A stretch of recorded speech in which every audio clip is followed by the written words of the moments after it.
Fala, meu povo, vou aproveitar e gravar aqui o segundo bloco, que seria depois do intervalo da aula, tá? Com as outras questões que eu acho interessantes da nossa nova lei de licitação, a 14133 de 2021. São alguns pontos interessantes da nova lei, alguns têm correspondência na lei antiga, na 8666, que ainda está em vigor, sempre é válido lembrar que elas vão conviver juntas até 2023, só em 2023. Dia 2 de abril de 2023 é que a 8666 vai estar definitivamente revogada, tá bom? Para falar dessas outras questões interessantes, eu vou passar aqui para a nossa lousa digital, tá? Nossa mesa digitalizadora, e vou começar a rabiscar aqui, vou começar a rascunhar aqui algumas coisas para vocês. Mais uma vez, eu conto com a sua compreensão no que se refere à minha letra, que notoriamente não é tão bonita assim, tá? Minha letra, às vezes, parece mais um monte de garatuja do que propriamente letra, mas enfim, espero que você compreenda. Primeira questão interessante que a gente vai falar, tá? São os agentes públicos na licitação. Então, agentes, tá? Públicos da licitação. Da licitação. Agentes públicos da licitação. Tá? Quem são esses camaradas, né? Quem são os agentes públicos que podem atuar na licitação? Só lembrando, né? Agente público é um conceito que a gente trabalha muito mais em Direito Administrativo 2, inclusive tem aula aqui sobre isso aqui no canal, tá? Se você tiver curiosidade. Mas enfim, o que é o agente público? O agente público é aquele camarada que exerce função pública, independentemente de remuneração e ainda que de forma transitória. Tá? Então, o agente público é um gênero bem amplo, dentro do qual nós temos servidores públicos estatutários, os seletistas, não é, que são os empregados públicos, etc, etc e tal. Tá? Comissionados, tá? Ocupante de cargos em comissão, etc. Particulares em colaboração com a administração pública, aquela coisa toda que a gente já sabe ou que você tem a oportunidade de saber aqui no canal, tá bom? Tá, mas nem todo agente público pode participar da licitação, tá bom? É necessário que ele atenda a algumas especificações, algumas particularidades. A primeira delas eu não vou colocar exatamente na ordem que está na lei, tá? Mas eu vou colocar na ordem que eu considero a mais didática de todas. A primeira condição, se você é um agente público, para que você participe de uma licitação, que você conduza uma licitação, é que você não tenha vínculo, tá? Você seja, entre aspas, sem vínculo. O que é que eu quero dizer com sem vínculo? Eu quero dizer que você não pode ser cônjuge, não pode ser companheiro, nem parente até terceiro grau, tá? Ou ter vínculo técnico, comercial, econômico, financeiro, trabalhista, vínculo civil, o que quer que seja, com licitante ou contratado habitual da administração pública. Tá bom? Então você estudou, você passou no concurso, tá? Você foi nomeado, você tomou posse no cargo, entrou em exercício, aquela coisa toda, mas para atuar na licitação pela administração pública, você não pode, né? Vamos colocar aqui, não pode ser cônjuge, tá? Cônjuge ou companheiro, tá? Companheiro ou companheira, lógica, não é? Parente até terceiro grau, parente até terceiro grau, tá bom? E você não pode ter vínculo com licitante ou contratado habitual da administração pública. Então você não pode também ter vínculo com licitante ou contratado habitual da administração pública, tá? Se você se enquadra numa dessas situações, então você é casado, é companheiro da pessoa que vai participar da licitação, não é? Do dono da empresa, se você é parente dele até terceiro grau, tá? Ou se você tem um vínculo, e esse vínculo aqui pode ser um vínculo financeiro, trabalhista, vamos colocar aqui, não é, para facilitar, financeiro, trabalhista, pode ser um vínculo econômico, pode ser um vínculo civil, etc., tá? Com o licitante ou um contratado habitual da administração pública, você não vai atuar nessa licitação. Outro servidor vai fazer isso no teu lugar, tá? Um servidor que não tenha esses vínculos, tá bom? Então essa é a primeira situação, tá? A segunda condição, não é que você precisa atender, você precisa ser preferencialmente concursado. Então, preferencialmente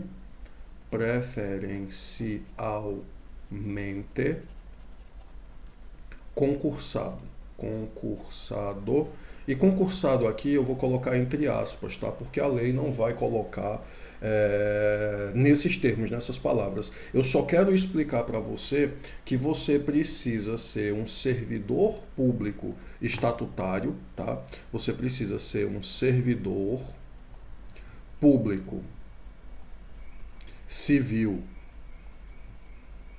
estatutário. Quem é esse camarada aqui? É aquele que tem a famosa estabilidade, tá? É o cara que ocupa um cargo efetivo. Então eu poderia até ter colocado, né? Ocupante de cargo efetivo. Ocupante de cargo efetivo, tá? Ou você pode ser um empregado público. O que é um ocupante de cargo efetivo? O que é o servidor público civil estatutário? Tá? Vai que você não sabe ou você não lembra. É aquele camarada que faz o concurso, tá?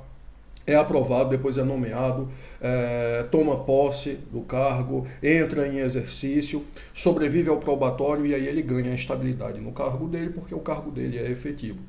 E ele é chamado de estatutário porque a lei que rege o vínculo dele com a administração pública é uma lei específica chamada de estatuto. No caso da União, por exemplo, é a Lei 8.112, o Estatuto dos Servidores Públicos Civis da União, tá? E você pode ser um empregado público, tá? Empregado público. Quem que é o empregado público? O empregado público é aquele cara que também estuda, também faz o concurso, às vezes o concurso super concorrido, mas quando ele ingressa na estrutura da administração pública, o vínculo dele com a administração é regido pela CLT, a Consolidação das Leis Trabalhistas, que é a mesma lei, né, o mesmo conjunto de leis, melhor dizendo, que rege o vínculo dos empregados na iniciativa privada, tá bom? Então precisa ser preferencialmente concursado. Ah, mas não tem nenhum, mas não tem nenhum, não tem o que fazer, né? Mas preferencialmente é bom que esse camarada seja concursado, tá?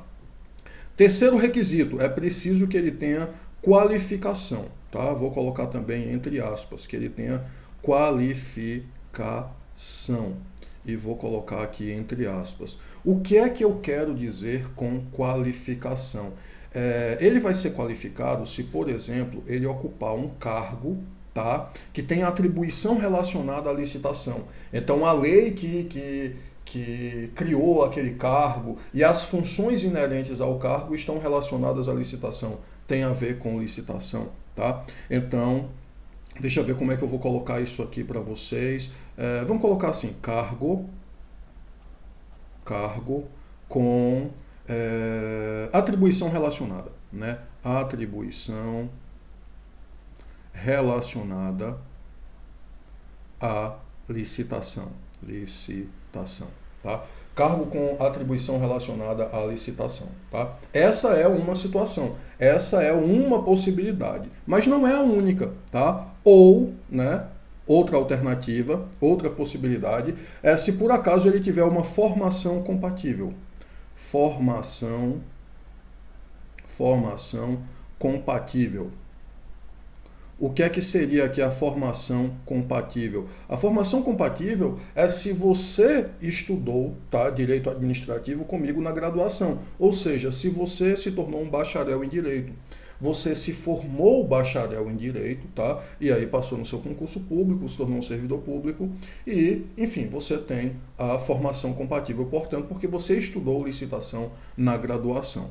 Tá bom? Outra possibilidade, outra situação, outra hipótese é quando a gente tiver certificação profissional. Então eu vou colocar aqui certificação profissional. O que é que eu quero dizer com certificação profissional? Na certificação profissional, o que vai acontecer é o seguinte: O camarada não necessariamente tem uma formação compatível, ele não exerce um cargo com atribuição relacionada à licitação, mas ele fez um curso específico de licitação. Tá? Então ele fez uma formação específica em licitação. Poxa, Pablo, aonde isso? Em qualquer escola, qualquer lugar? Não, em escola de governo, tá? Por escola de governo, por escola de governo mantida pelo poder público. Então ele tem essa formação, esse diploma específico, esse certificado específico que ele obteve numa escola de governo mantida pelo poder público, tá bom? Então esses são os requisitos para que você seja um agente público e atue na licitação, tá bom? Esse é o primeiro ponto, essa é a primeira questão interessante da nova lei de licitação que a gente está trabalhando aqui. Vamos para a próxima questão interessante, a próxima questão relevante, a próxima questão que vale muito a pena a gente falar aqui. Falamos dos agentes públicos da licitação. Eu vou falar para você agora sobre o agente de contratação. Agente de contratação. Contratação, tá? Deixa eu ajeitar aqui, contratação. Achei que eu tinha engolido uma letra, tá bom? Agente de contratação. O que é que vai ser o agente de contratação? O agente de contratação é o camarada que conduz a licitação, tá? Conduz a licitação até a homologação. Até a homologação. Tá bom? Então é aquele camarada que vai conduzir a licitação até a homologação. Esse aqui precisa necessariamente ser servidor público ou empregado público, tá? Então precisa, tem que ser, tá? Esse aqui não é preferencialmente não. Esse aqui precisa ser servidor efetivo, tá? A lei vai falar isso, a lei vai falar servidor público efetivo, servidor ocupante de cargo efetivo, mas na verdade teria sido melhor talvez ela dizer servidor estável, servidor que tem estabilidade, né? Mas enfim, servidor ocupante de cargo efetivo, tá? De cargo efetivo. Cargo efetivo a gente sabe é justamente aquele que possibilita você ter a estabilidade nele, tá bom? E a gente já estudou, a gente já sabe que estabilidade não significa que você não vai ser demitido, né? As situações de perda do cargo são até parecidas com a da iniciativa privada, né? Você cometeu uma infração e é demitido depois de um processo administrativo disciplinar, sentença judicial transitada em julgado. Nesse caso, em algumas situações, você é necessariamente demitido no setor público, perde o cargo no setor público, mas na iniciativa privada você poderia ser mantido pela empresa. Redução de despesa com o pessoal, tá? Aquilo é avaliação periódica de desempenho, aquilo que a gente já conversou. Então aqui você precisa ser servidor ocupante de cargo efetivo ou empregado público, tá? Que esteja ocupando, né, que seja ocupante do cargo permanente da administração. Empregado público, só lembrando, é o camarada que é seletista, ele passou no concurso, tudo certinho, mas ele é regido pela CLT, tá? E ele não é um temporário aqui. Empregado público, ocupante do quadro permanente. Quadro permanente, vamos colocar aqui embaixo, permanente da administração, tá bom? Isso é a regra para ser o agente de contratação. Pablo, tem alguma exceção? Tem. No diálogo competitivo, tá? Que é aquela modalidade de licitação que a gente já estudou, que você tem, a administração tem um problema, ainda não sabe qual é a solução, e ela vai dialogar com as empresas para obter a melhor solução, tá? No diálogo competitivo, a lei vai trazer que a comissão é obrigatória com os mesmos requisitos do agente de contratação. Então, a comissão toda vai ter que atender esses mesmos requisitos do agente de contratação, tá bom? Então, isso é o que a gente tem para falar aqui sobre o agente de contratação.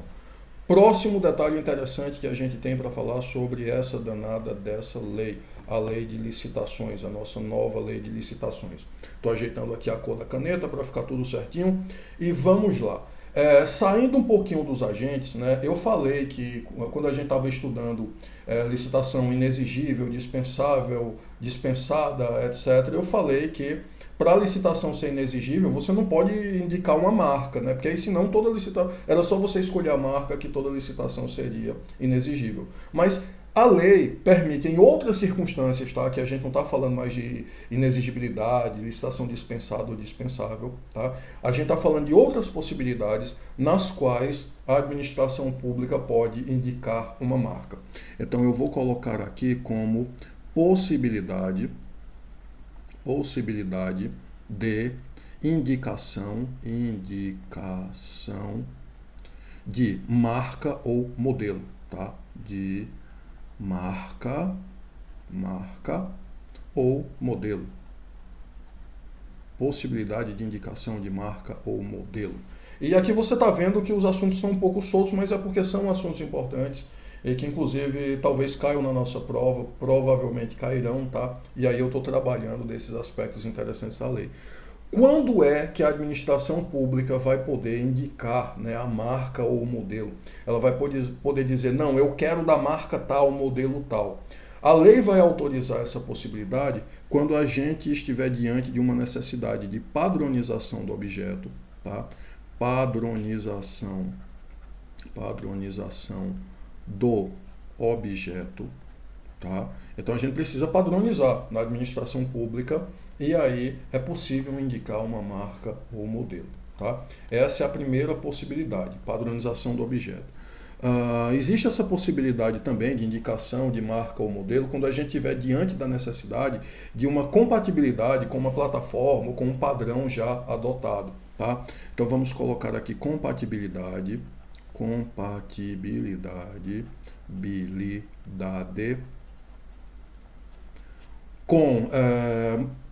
uma plataforma, um padrão, tá? Com um padrão ou plataforma já adotado ou previamente adotado. Adode é ótimo, né? Tava demorando para ter um erro ortográfico. Se é que não teve antes, eu não percebi, né? Já adotado. Sabe o que é isso? Eu estava falando para você, escrevendo, né? Adó, aí tava no T, mas na minha cabeça eu já tava no Dó. Aí eu confundo. Adotado. Tá? Preciso desenvolver alguma técnica que me permita não cometer esses erros. Então o que acontece aqui? A administração já tem um padrão, tá? E para manter esse padrão, para manter essa compatibilidade, ela precisa estabelecer uma marca ou um modelo, tá, de um determinado objeto. Eu vou já dar exemplo para você, que você vai entender bem como isso funciona, tá bom? Outra situação é quando você tem uma marca ou um modelo, tá, uma marca ou um modelo, que é o único que atende às necessidades da administração e tem mais de um fornecedor, tá? Então, marca, modelo, único que atende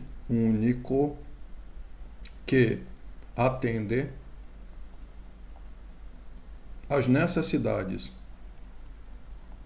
da administração pública e tem mais de um fornecedor, tá? E existe mais de um fornecedor e tem mais de um fornecedor.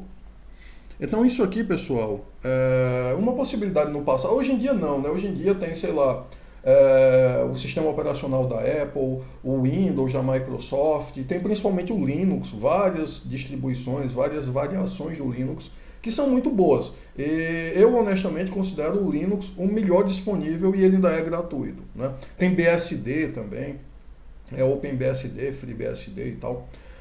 Mas o que acontece? Durante um certo tempo só tinha o Windows. E só o Windows funcionava, sei lá, com impressora, com scanner, com isso, com aquilo tudo. Então houve uma época em que o Windows dominava o mercado. E aí você queria comprar um computador, aí você poderia, tá? Se ainda a gente ainda tivesse nessa época, tá? Você poderia estabelecer computador com Windows. Por quê? Porque tem mais de um fornecedor que vende computador com Windows. Tá bom? E apenas ele, na época, era acessível o suficiente para atender às necessidades da administração pública. Tá? Isso vai ser questionável, né? O pessoal que mexe com isso, né? O pessoal da ciência da computação vai dizer, não, o Linux sempre deu conta, o Linux sempre foi ótimo, tá, tudo bem. Então talvez o exemplo não seja o melhor. Mas enfim, faz de conta que era isso. Tá? Só tem um que atende às necessidades da administração pública e tem mais de um que fornece. Tá bom? E a outra possibilidade, a última possibilidade, é apenas como referência. Apenas como referência. Referência. Aqui, pessoal, é naquela situação em que você tem uma marca que ficou tão conhecida na cabeça da população que a pessoa chama o produto pela marca. Um exemplo muito bom disso é Gillette. Né? A gente chama Gillette, eu vou comprar uma Gillette, coloca Gillette aí na lista da feira. Você está falando do barbeador, né? Ou da lâminazinha e tal. A Gillette é a marca, o nome na verdade é lâmina de barbear, etc. Mas você pode colocar. Outro exemplo, né? Caneta Bic, né? Extremamente conhecido. Então você pode colocar nesse caso como referência. Então, aparelho de barbear estilo Gillette, né? Modelo Gillette, só para facilitar a compreensão. Ou então, caneta modelo Bic, estilo Bic, caneta esferográfica do tipo Bic, só como indicação. Não significa que precisa ser Bic, mas que é naquele modelo. Um outro exemplo que existia, né? Vocês são jovens, vocês não vão lembrar, mas eu lembro de uma época que as pessoas não falavam água sanitária, as pessoas falavam que boa, vou ali comprar que boa, tá? Então seria água sanitária alvejante, estilo que boa, tipo que boa, tá? Então você coloca apenas como referência. Não significa que precisa ser daquela marca, mas você coloca para facilitar o entendimento, tá? Para deixar claro que é nesse estilo que você quer, tá bom? Então a gente tem essa possibilidade de indicação de marca ou modelo. E aí a gente vai agora para o último aspecto interessante, o último aspecto relevante, que eu acho importante a gente falar, acho importante a gente saber. E só lembrando, tá? Isso aqui é só um aperitivo. Eu quero fazer, estou elaborando o projeto, eu quero fazer uma extensão sobre licitação e aí a gente vai ver a lei toda, tá? De cabo a rabo. Valendo hora de atividade complementar e tal. Eu só preciso arrumar tempo para organizar isso, ver quando é que eu vou conseguir fazer isso. Mas o projeto eu já estou escrevendo. Tá? Não vou prometer que vai sair não, tá? Ou que vai sair agora em julho nas férias, mas eu estou tentando fazer, tá bom? Bom, a outra coisa que eu tenho para falar, tá? Outra coisa que eu gostaria de tratar com você é a matriz de risco. Matriz de risco. O que é a matriz de risco? A matriz de risco ela vai ser facultativa, tá? Não necessariamente ela vai aparecer nas licitações e a função dela é definir os riscos da administração pública e do contratado. Tá bom? Então ela vai trazer a descrição das circunstâncias, dos eventos, né, dos incidentes que possam afetar o equilíbrio econômico-financeiro do contrato. Então vamos colocar aqui, ela é relacionada à manutenção do equilíbrio econômico financeiro do contrato. Tá bom? E ela vai ser obrigatória quando a gente tiver um contrato de grande vulto, um contrato acima de 2 milhões. Então vamos colocar isso aqui também. Isso eu comentei, mas vamos estabelecer isso, tá? Obrigatória em contrato acima de 200 milhões. Acima é ótimo, né? Meu Deus do céu. Tô cada vez pior. Acima, gênero neutro, né? Acima de... Pior que eu não vou editar, e aí vai ficar esses erros. 200 milhões. Não é 200 mil não, tá? 200 milhões. O que é isso aqui, né? O que é que vai acontecer aqui, tá bom? Sim, também vai ser obrigatório em contratação semi-integrada ou integrada, tá? Em contratação integrada ou semi-integrada, integrada ou semi-integrada, tá bom? O que é contratação integrada, tá? Na contratação integrada, a contratada, né? Então quem contratou com a administração pública vai elaborar o projeto e vai executar a obra, então vai fazer tudo, tá bom? Na semi-integrada, a administração pública elabora o projeto básico e diz, ó, eu tenho esse projeto básico aqui e quem ganhar a licitação vai ter que fazer isso aqui. E a contratada vai elaborar os projetos subsequentes, tá? Os projetos derivados daí, tá bom? Pablo, explica isso. Como é que isso funciona? Para que é que serve essa matriz de risco, afinal? Eu quero que você imagine a seguinte situação, né? Não sei se você conhece o município do Crato, tá? Vou colocar aqui Crato. É um município agradabilíssimo, tá bom? Que fica no pé da serra, no pé da Chapada do Araripe, tá bom? E que tem uma rivalidadezinha histórica com Juazeiro do Norte, essa coisa toda, etc, etc e tal. O município é um município muito agradável, tá? E que tem uma história muito bonita também. Só que esse município tem um rio que passa por dentro dele. E fizeram um canal nesse rio, é o canal do Rio Grangeiro. E sempre que chove muito, transborda, alaga casa, às vezes já aconteceu de carregar automóvel, essa coisa toda. Tá? Então quando chove muito é uma tragédia.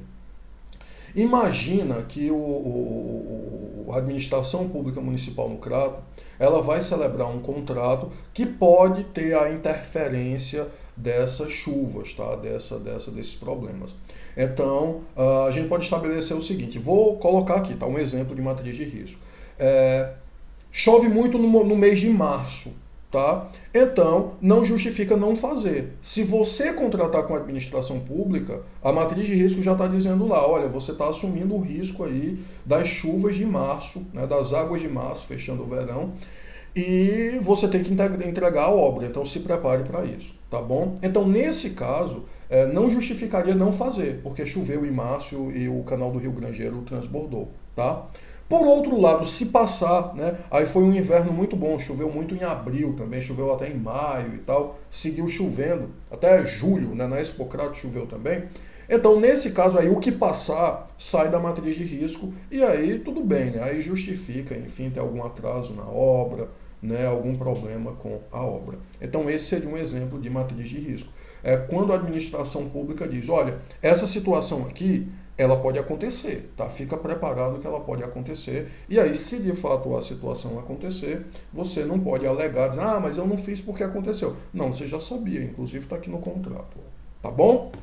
Então, isso é a matriz de risco. Já que a gente está falando nisso, né? Acho que dava para a gente falar também na margem de preferência. Eu estou empolgado aqui. Eu estou adorando esse assunto, tá? Tem gente que diz que eu sou doido, que eu gosto de direito administrativo, mas não, é gostoso de estudar mesmo esse negócio. Então vamos falar um pouquinho aqui sobre a margem de preferência. Preferência. O que é a margem de preferência, tá? Ela vai ser no valor de até 10%, tá bom? Até 10%. Tá? E isso aqui vai ter que ser regulamentado pelo Poder Executivo Federal, tá? Então isso aqui precisa de regulamentação.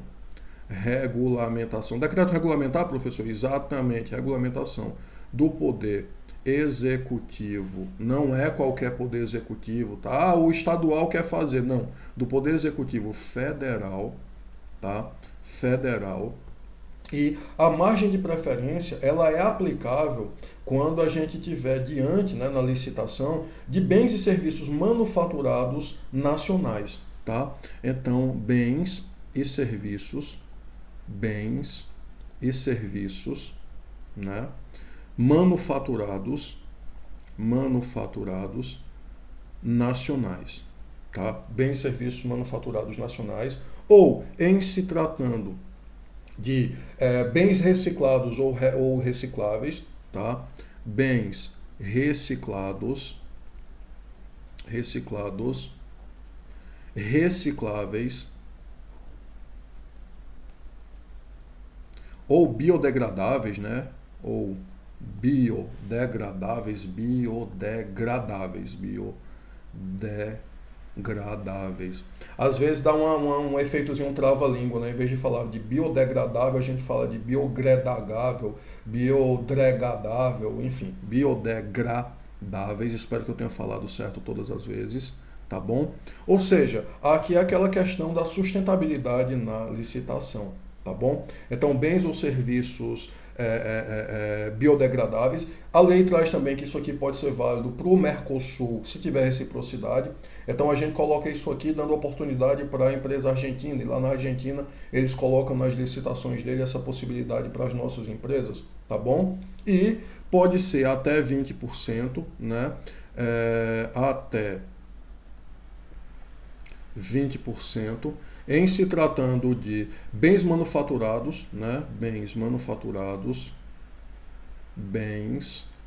manufaturados que sejam desenvolvidos ou que gere desenvolvimento e inovação tecnológica nacional, tá? Então, os bens manufaturados